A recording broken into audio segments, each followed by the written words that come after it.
আমি একবার দেখেছি সিনেমা হলে, সিনেমা দেখতে গেছিলাম একবার, মিথ্যা কথা বলবো না, সত্যিটাই বলে দিলাম আজকে। একবার গিয়েছি বোলপুরে গীতাঞ্জলি সিনেমা হলে, একবার একটা সিনেমা দেখতে গিয়েছিলাম। তখন আমি অনেক ছোট, বন্ধু বান্ধবের পাল্লায় পড়ে। সেই দেখে আমার অভিজ্ঞতা যে হলের পর্দা যখন চলে সব অন্ধকার থাকে না, আপনি আপনার শালিকে নিয়ে এক কোণার দিকে বসে আছেন, আর আপনি ভাবছেন যে 3 ঘন্টার বইটা যদি 6 ঘন্টা হতো তাহলে আরও ভালো হতো। মনে মনে হবে না? 15 বছরের শালি পাশে বসে আছে, এটা মনে হবে কি হবে না? হবে। আর আপনার শালিও ভাবছে সত্যি দুলাভাই একটা পেয়েছি আমি, এরকম দুলাভাই যেন প্রত্যেকের ঘরে ঘরে হয়, ও ভাবছে। আচ্ছা বলুন, অন্ধকারের সিনেমায় যা, ফিল্মে যা হচ্ছে না হচ্ছে, আমার মনে হয় তার থেকে বেশি সিনেমা আপনি আর আপনার শালি বসে বসে করছেন। হ্যাঁ, আচ্ছা বলুন তো, এটা পাপ হচ্ছে না নেকি হচ্ছে? কথা বলুন। পাপ। বলুন এবারে, এই পাপ করার পরে আপনি আত্মায় শান্তি পেলেন কি পেলেন না? পেলেন তো? পেলেন। তাহলে পাপও হলো, শান্তিও পেলেন, এটা একটা পাপ। আর একটা পাপ দেখাই। আর একটা পাপ আছে, যে পাপটা করলে খুব কষ্ট হয়, খুব পরিশ্রম করা লাগে। যদি বলছেন পাপ করলেও পরিশ্রম করা লাগে, ইয়েস, পাপ করলেও পরিশ্রম করা লাগে, লাগে না? আমি আপনাদের গ্রামের আব্দুল্লাহর 2 বস্তা ধান চুরি করেছি রাত 12টার সময়তে। চুরি করেছি, ধানটা সাইকেলে করে আনছি, মাঝখানে একটা ভিতরে ঢুকিয়ে দিয়েছি, আর একটা পিছনের ক্যারিয়ারে আছে। তা ধানটা ঠেলে ঠেলে আনছি রাত 12টায় ঘর থেকে বার করে, রাস্তা খুব খারাপ। এখন মাঝখানে ঠিক গ্রাম থেকে বার হব, পিছনের আর সামনের চাকা দুটোই ধরে নেন পাংচার হয়ে গেছে, দুটোই পাংচার। না সাইকেল ঠেলে নিয়ে যেতে পারছি, না সাইকেল ফেলে দিয়ে যেতে পারছি, না ধান ফেলে দিয়ে যেতে পারছি। খুব কষ্ট করে সাইকেলটা ঠেলে ঠেলে গা দিয়ে ঘাম ঝরে গেল, বাড়িতে নিয়ে চলে এলাম। আচ্ছা বলুন তো, এই ধান চুরি করলে পাপ হলো কি হলো না? পরিশ্রম করা লাগলো কি লাগলো না? পরিশ্রম করা লাগলো, ঘাম বার হলো, এটা একটা পাপ। আর একটা পাপ কি? নর্মাল, যেটা আমরা মানে সচরাচর কিছু মনে করি না। যেমন আপনার স্ত্রী ছাদে ধান মেলে দিয়েছে, ধানটা শুকনো কমপ্লিট, এবার তুলবে, এই সময় তো হঠাৎ করে বৃষ্টি। আপনার স্ত্রী মুখের দিকে তাকাবেন, মিনিমাম 11 রকম ভাষায় গাল দিবে। আল্লাহ তোরা চোখ নাই? তো চোখ নাই? আমার উপরে এত হিংসা, ওই জন্য মাদ্রাসায় দান করি না। আমার জায়ের ধান শুকিয়ে গেল, আর আমার বেলা তোরা এত হিংসা, এটা বলে কি বলে না? আচ্ছা বলুন তো, এই কথা বলার কারণে পাপ হলো কি হলো না? হলো। এই পাপটাকে বলি মোটামুটি বা নরমাল, মধ্যম পন্থার পাপ আমরা মনে করি, কিন্তু আল্লাহর কাছে সব থেকে বড় পাপ এটা। তাহলে পাপও যেমন আযাবের কোয়ালিটি, তেমন শালীর সঙ্গে সিনেমা দেখতে গেছেন, এইটার ব্যাপারে আপনাকে যদি কিয়ামতের দিনে সাজা দেওয়া হয়, তাহলে আযাব মুহিন, লজ্জাজনক আযাব।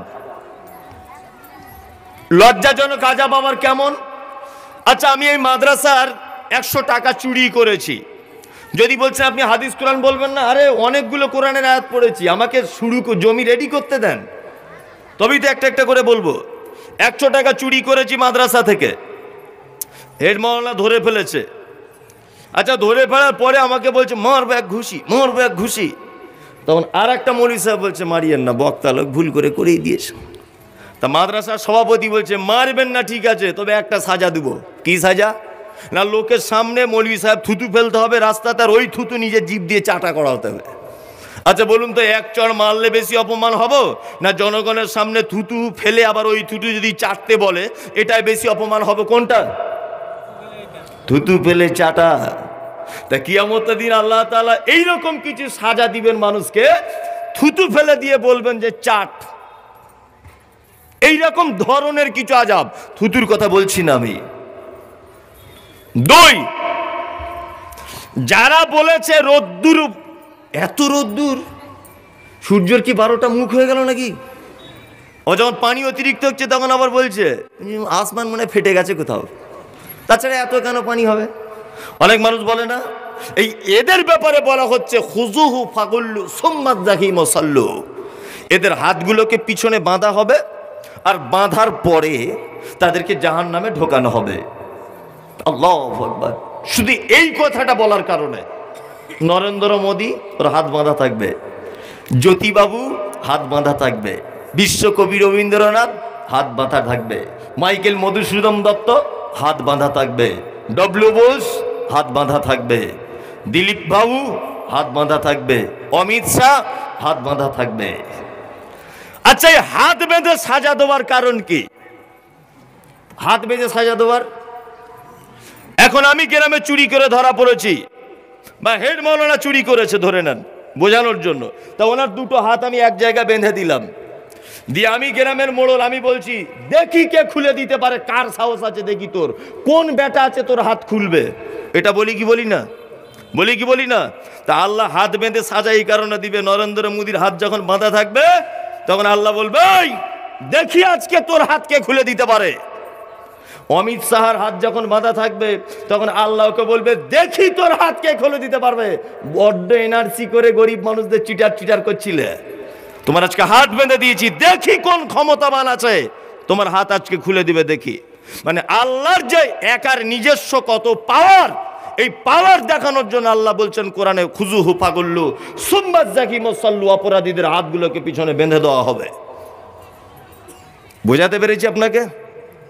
এবার একটা কথা বলছি, এটা জাহান্নামের কোয়ালিটি হলো। এই জান্নাতের কোয়ালিটি কেমন? এরও আবার কোয়ালিটি আছে।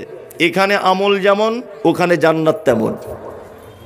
যেমন আপনি এখান থেকে দিল্লি যাবেন, দিল্লি আপনি মালদা থেকে ট্রেনের টিকিট করেছেন নিউ দিল্লিতে। প্রত্যেক ট্রেনের দেখবেন 3-4টে ভাগ থাকে না? একটা থাকে চালু কম্পার্টমেন্ট, একটা থাকে নর্মাল রিজার্ভেশন, আর একটা থাকে এসি, থাকে না? থাকে। আপনি 300 টাকা দিয়ে টিকিট কেটেছেন, আপনার গুতাগুতি করে যেতে হবে, যেটাকে বলা হয় চালু ডিব্বা। এর ঘাড়ের উপরে ওর পা, ও শুয়ে আছে, ওর মুখের উপরে ওর হাত, এইরকম করে। এটা 300 টাকার টিকিট। কেউ আবার 800 টাকা দিয়ে টিকিট কেটেছে, সে রিজার্ভেশন কনফার্ম সিটে বসে যাবে দিল্লিতে। বুঝতে পারছেন? নাম্বার 3, কেউ টিকিট 2000 টাকা দিয়ে কেটেছে, তার জন্য এসি কম্পার্টমেন্ট আছে। ট্রেন একটা, একই ড্রাইভার চালাবে, মালদা থেকেই ছাড়বে, দিল্লিতেই পৌঁছাবে, একই গতিতে যাবে, কিন্তু মাল যেমন আরাম তেমন। বুঝতে পেরেছেন? 300 টাকা গুঁতাগুতি করে যাও, 800 টাকা মোটামুটি, 1200 টাকার টিকিট এসিতে করে যাও। তো এখানে যেমন আমল, জান্নাতের কোয়ালিটি ওখানে তেমন। বোঝাতে পেরেছি? এখানে আমল যেমন, জান্নাতের কোয়ালিটি তেমন। এখানে যেমন আমল, জান্নাতের কোয়ালিটি তেমন। এবার বলছি জান্নাত জাহান্নাম। আচ্ছা, আমরা শুনেছি ছোট থেকে জান্নাত, এটা আরবি শব্দ, এর বাংলা হচ্ছে বাগান। এই জান্নাত এর শব্দ বাংলা বাগান। বাগান মানে এমন এক বাগান, মানুষের প্রয়োজন পাওয়া যাবে না, ওটা জান্নাত নয়। কি বলছি বুঝতে পারছেন? এ বাগানের নাম জান্নাত নয়, ওর নাম বেহেশত। জান্নাত আরবি শব্দ।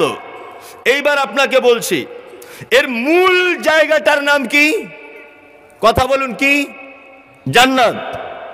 যেমন মিষ্টির দোকানে যাবেন, রসগোল্লা, এর নাম রসগোল্লা, আর একটার নাম ল্যাংচা, আর একটার নাম ছানা, আর একটার নাম সন্দেশ, আর একটার নাম যাবেন পান্তুয়া, আবার কারো নাম ছানার জিলিপি, কারোর নাম রসমালাই।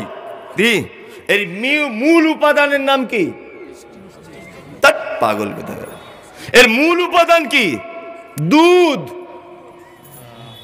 মূল উপাদান কি? দুধ। এই দুধ দিয়েই কাউকে ছানা করছে, আবার কাউকে রসগোল্লা, আবার কাউকে এই, আবার কাউকে তাই করছে। কি করছে না? তাহলে জান্নাত এটা মূল উপাদান। এইটার ভাগ আছে অনেক। জান্নাতে আদান, জান্নাতুল ফেরদাউস, জান্নাতুল মেওয়া, দারুস সালাম, দারুল কারার, এইরকম অনেক ভাগ আছে। কি বলছি বুঝতে পারছেন না? আমি একটা একটা করে আপনাকে যুক্তি তর্ক দিয়ে বোঝাচ্ছি। এইবার আপনাকে বলছি, আচ্ছা জান্নাতের মধ্যে শ্রেষ্ঠ জান্নাত, আল্লাহর নবী বলেছেন তোমরা যখন জান্নাত চাইবে আল্লাহর নিকটে তখন এই জান্নাতটা চাও। নাম কি? কি নাম? জোরে বলুন সবাই। ফেরদাউস। এই ফেরদাউস নামক জান্নাতটা হচ্ছে মধ্যবর্তী জায়গাতে। তাফসীর ইবনে কাসির আপনি খুলে দেখবেন, সবাই কেউ কেউ বলছে যে ফেরদাউস জান্নাত সবার উপরে স্থান। জি না, সবার উপরে নয়। এই জান্নাতটা মধ্যম পন্থা অবলম্বনে জান্নাতটাকে লটকানো আছে। আচ্ছা, আমি যদি কটা কথা বলে দিই যে এই কাজগুলো করলে ইনশাআল্লাহ জান্নাতুল ফেরদাউসে আপনি যাবেন, কারা কারা করতে রাজি আছেন? হাত তুলুন, তুলুন, তুলুন, কেউ বাকি থাকবেন না, তুলুন, তুলুন। মাশাআল্লাহ, সবাই রাজি আছেন, তাই তো? চলুন তাহলে এবার কোরআন থেকে আলোচনা করা যাক। আমি বলেছি জান্নাত আর জাহান্নাম ভিন্ন রকমের আলোচনা হবে, আপনি শুনতে থাকুন। প্রথমে বলে দিই জান্নাতে যাবে কারা, না প্রথম জাহান্নামেরটা বলবো? জাহান্নামে কারা যাবে এটাও বলবো, আর জান্নাতে কারা যাবে এটাও এখন বলে দিচ্ছি, তাড়াতাড়ি করে শুনে নেন। এক, আল্লাহ তাআলা পবিত্র কোরআনে সূরা মুমিনুন আয়াত সূরাটি অবতীর্ণ হয়েছে মক্কাতে। এই সূরাটি অবতীর্ণ কোথায়? মক্কাতে। এই সূরাটিতে আয়াতের সংখ্যা আছে 117টি, আর সূরা নাম্বারের দিক দিয়ে এটা 74 নাম্বার সূরা, আর রুকু আছে 6টি। মক্কাতে অবতীর্ণ। মুহাম্মদ সাল্লাল্লাহু আলাইহি ওয়াসাল্লামের কাছে জিবরিল আমিনের মাধ্যমে এই সূরাটি অবতীর্ণ করা হয়েছে মক্কাতে। এর ভিতরে অনেক কিছু এমন তথ্য আছে আপনাকে আজকে আশ্চর্য করে দেবে যে আপনি এগুলো পেলেন কোথায় আর বললেন কি করে। আপনি ধৈর্য ধরুন। আল্লাহ তাআলা বলছেন কদ, নিশ্চয়ই, আফলাহাল মুমিনুন, মোমেন যারা তারা পরিত্রাণ পেয়েই গেছে। পাবে এ কথা আল্লাহ বলছেন না, যারা মোমেন হবে আল্লাহ তাআলা বলছেন পৃথিবীতে যারা মোমেন আল্লাহ বলছে তারা পরিত্রাণ পেয়েই গেছে। আল্লাহু আকবার। মোমেন যারা হবে আল্লাহ বলছেন তারা পরিত্রাণ পেয়েই গেছে, পাবে কথা বলছেন না। কারা তারা? আল্লাহ তারপরে বলছেন আল্লাযীনা হুম ফি সলাতিহিম খাশিউন। যারা কারা পরিত্রাণ পেয়ে গেছে? কারা? এই এদিকে ফিরুন, বাদাম খাওয়ার টাইম এটা, আমি কোরআন শোনাচ্ছি। আল্লাহ বলছেন আল্লাযীনা হুম ফি সলাতিহিম খাশিউন, যারা তাদের নামাজে বিনয়ী। নামাজে কি? কথা বলুন। বিনয়ী। বিনয়ী মানে? বিনয়ী মানে নম্র। এই নম্রের বাস্তবতাটা কি? নম্রের বাস্তবতা প্রথম থেকে শুরু করছি। এক, ইমাম নববী এই আয়াতের ব্যাখ্যা করেছেন। ইবনে কাসির উনিও ব্যাখ্যা করতে গিয়ে বলেছেন সলাতের বিনয়ী অজু থেকে, পোশাক থেকে, অজু এবং নামাজ, এই তিনটেতেই তাকে বিনয়ী ভাব দেখাতে হবে। কি বলছি বুঝতে পারছেন? মসজিদে যাচ্ছে এমন জামা কাপড় পরে মনে হচ্ছে মুর্শিদাবাদ লালগোলার ফকির এসেছে, আর জামাইয়ের বাড়ি যাচ্ছে যখন, অফিসে, আদালতে, মিটিং মিছিল, থানাতে যখন যাচ্ছে ফক্স সেন্ট মেরে দামি জামা পরে তখন যাচ্ছে অফিসে। আর এ মসজিদে নামাজ পড়তে যাচ্ছে জামার গন্ধতে ঘুম আসে না। এরকম লোক আছে না নেই? জুম্মার দিনে এমন নামাজ পড়তে যাচ্ছে এমন পোশাক পরে যে মুখে বলা যাবে না। খাশিউন, আল্লাহ বলছে পোশাকটাও তোমার নম্রতার একটা প্রতীক। আচ্ছা বলুন তো দেখি, এই লোকটা যদি এখন লাল কেটকেটে কালারের একটা পাঞ্জাবি পরে, তা এই লোকটা যে ভদ্র, এই লোকটা যে নম্র, এইটা প্রমাণ হবে? বলুন, হবে না। উনি একজন আলেম মানুষ, শিক্ষিত মানুষ, এই কালারটা ওনার জন্য কি যথেষ্ট। উনি যদি এখন ঢং করে মাথায় একটা লাল পাগড়ি যদি বেঁধে ঘোরে, আচ্ছা দেখতে ভালো লাগবে না খারাপ লাগবে? খারাপ লাগবে। লাল পরা হারাম বলছি না, কিন্তু আমি বলছি উনি আলেম মানুষ, উনি যে জায়গার মানুষ, সেই হিসাবে ওনার লাল ব্যবহার করা শোভনীয় নয়। ওনার মতো মানুষের একটা সাদা পাগড়ি পরাটাই কি ভদ্রতা। তা পোশাকটাও মানুষের নম্রতা এবং ভদ্রতা, এডুকেটেড, এটা প্রমাণ করে। করে কি করে না? করে।